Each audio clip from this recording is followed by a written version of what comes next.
They say love is blind. Mine wasn't. I saw Leo with absolute, crystalline clarity. I saw his calloused hands from rebuilding motorcycle engines. I saw the intelligence in his eyes that had nothing to do with an Ivy League pedigree.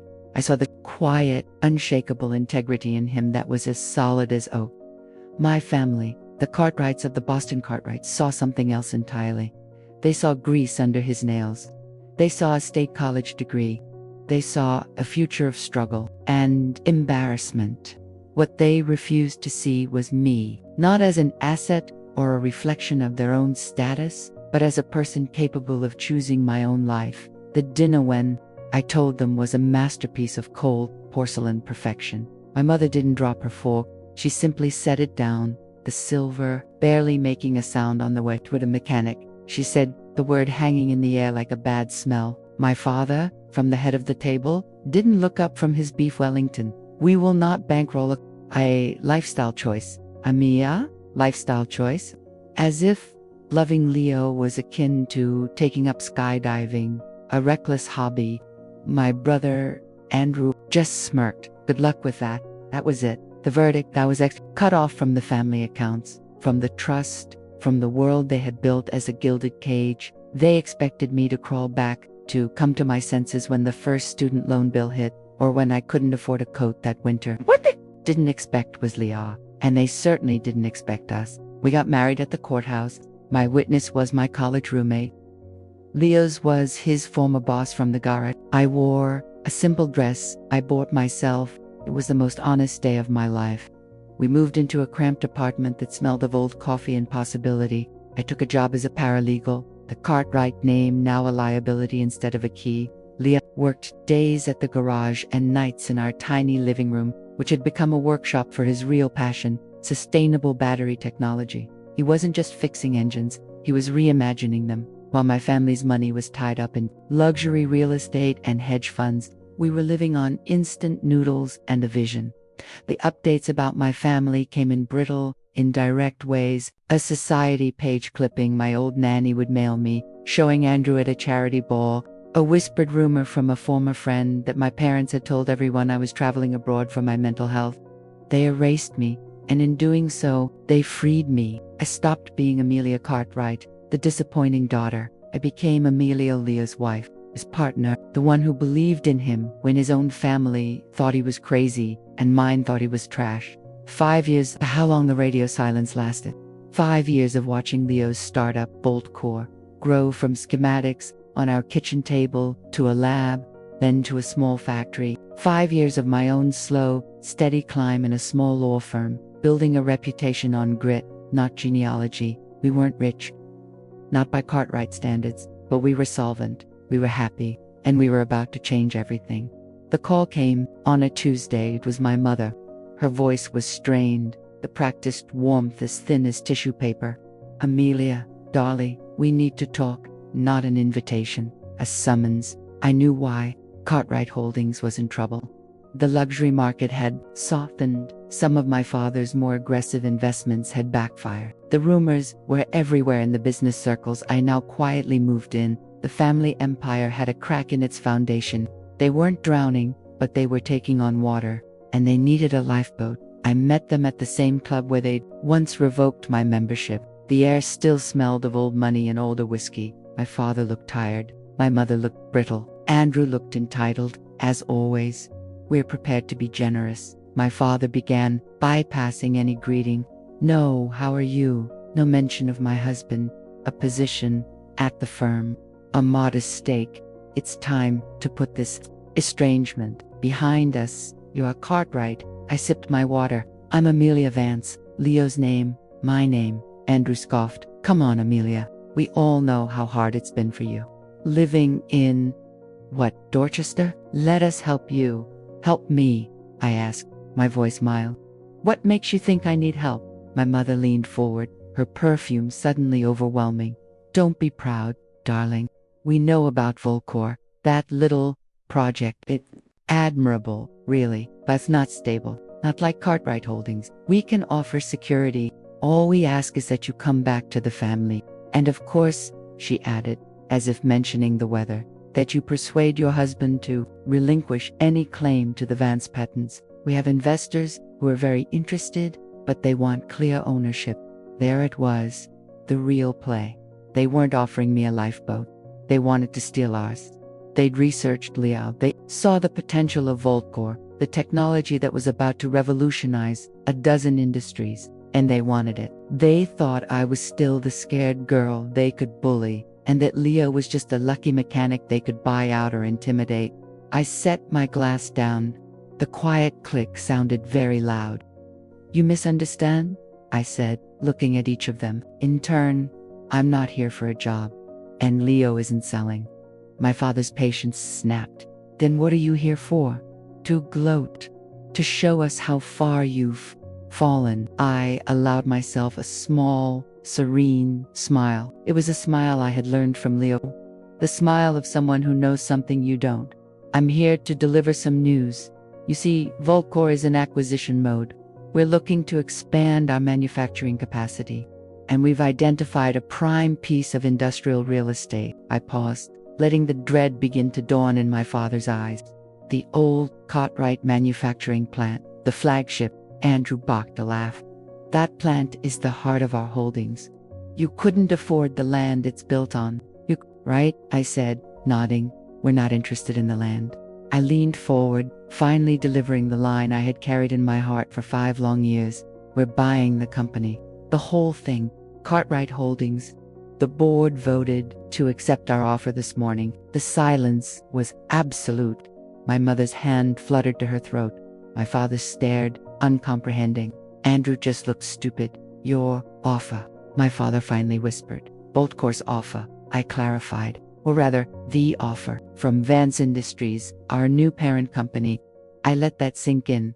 The name they had sneered at. The paperwork is being finalized as we speak. The press release goes out tomorrow. I thought you should hear it from me first. I stood up, smoothing my skirt. It was a good skirt. I'd bought it with my own money. Ooh, you can't, Andrew sputtered, rising to his feet. Who the hell do you think you are? I looked at my brother, at the furious, bewildered child in a man's suit.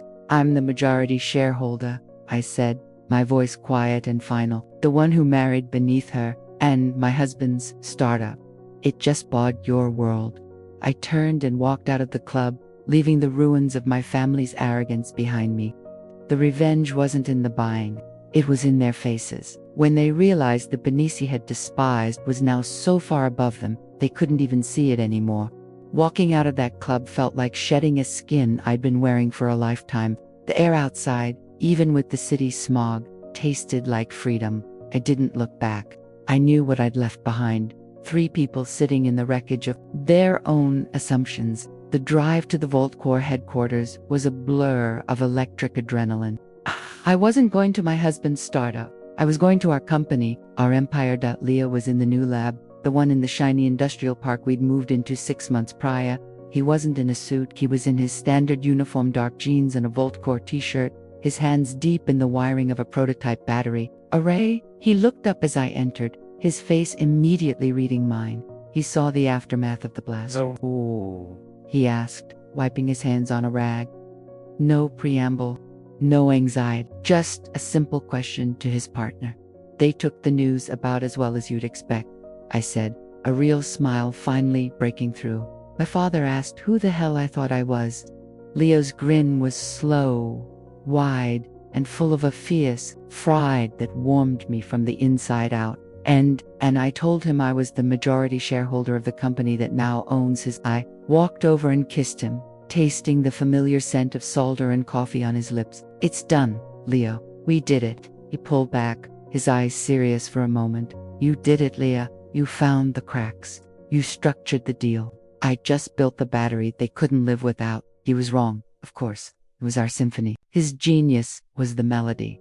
My strategy was the harmony. The Cartwrights had only ever heard noise. The next 24 hours were a controlled detonation in the world that had once defined me. The press release went out at 9 a.m. sharp. Vance Industries acquires Cartwright Holdings in strategic move to dominate green tech manufacturing. The business channels scrambled. Pundits dissected the shocking takeover of an old money institution by a disruptive newcomer. The society pages were apoplectic. The narrative wrote itself. The disowned daughter and her blue-collar husband. Executing the ultimate corporate revenge. My phone became a radioactive brick.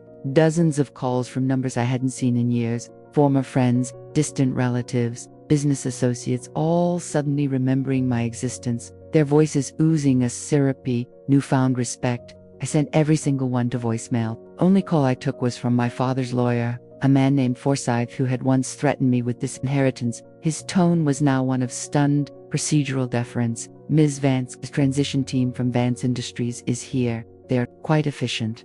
They are, I agreed. Make sure everyone cooperates. Mr. Forsyth, we're not here to strip the assets. We are here to make them profitable. But we will audit every line. Understood. Yes, perfectly. The final piece of my plan required a personal touch. I didn't summon them, I went to them. To the Cartwright Holdings headquarters, a steel and glass monument to my father's ego. I didn't use the private elevator. I walked through the main lobby, now buzzing with our new people, and took the scenic route. Employees stared, whispers trailed me like a wake. Vassar, the daughter, Vance. I walked straight into the executive suite. My father's assistant, a woman who had once icily informed me Mr. Cartwright is unavailable, now leapt to her feet, flustered. Ms. Vance, I didn't have you on the schedule. I am the schedule now, Sarah, I said, not unkindly, and pushed open the double doors to the corner office. My father was standing at the window, his back to the room, looking out over a city he no longer controlled. Andrew was slumped in a leather chair, looking like a petulant child who'd had his favorite toy My mother was nowhere to be seen. My father turned. He seemed to have aged a decade in a day. The invincible patriarch was gone, replaced by a tired, defeated man. The sight gave me no pleasure. Just a cold, quiet finality. What do you want? Amelia. His voice was hollow. Not Amelia, I corrected, though there was no heat in it. I'm here as the acting CEO of Vance Industries, your new parent company. I've reviewed the initial reports. This place is bloated, inefficient, and clinging to a business model that's about as current as a fax machine. Andrew shot up. We can't just walk in here and I interrupted, my voice slicing through his. I own the floor you're standing on. Now, you can either listen and maybe have a future here, or you can leave and try your entitled act somewhere else. Your choice. He sat back down, seething. I laid out the plan, not a dismantling, but a transformation. The old manufacturing lines would be retooled for Volt core components. The redundant middle management a haven for my father's golf buddies and my brother's useless friends would be cut. We would offer retraining, severance, but the dead weight was gone. The company would be saved, but it would no longer be a Cartwright family piggy bank. It would be a productive, profitable arm of our vision. When I finished, the silence was profound. My father finally nodded, a single, stiff movement of surrender. You've won. This was never about winning, Dad, I said, and for the first time, I meant it. It was about building something real. You cut me off for marrying beneath me. You were right. I married beneath the petty snobbery, the toxic pride, the hollow status. I married into something solid, and that solid thing just caught you when you fell. I left them there, in the office that was soon to have a new nameplate on the door. My last stop was HR. I had one final, personal directive. I met with the director. There are 3 employees being retained for the transition, I said, handing her a list.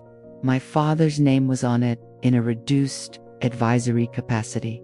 My brother's was not. Andrew Cartwright's employment is terminated, effective immediately. Please process his final paperwork. The revenge was complete. It wasn't violent, it wasn't even loud, it was administrative, it was financial, it was the simple, devastating act of removing their names from the story they thought they owned. I am Amelia Vance. My family cut me off for marrying beneath us. They saw a mechanic. I saw a visionary. They saw a fall from grace. I was building a ladder to something higher. And my husband's startup didn't just buy their company.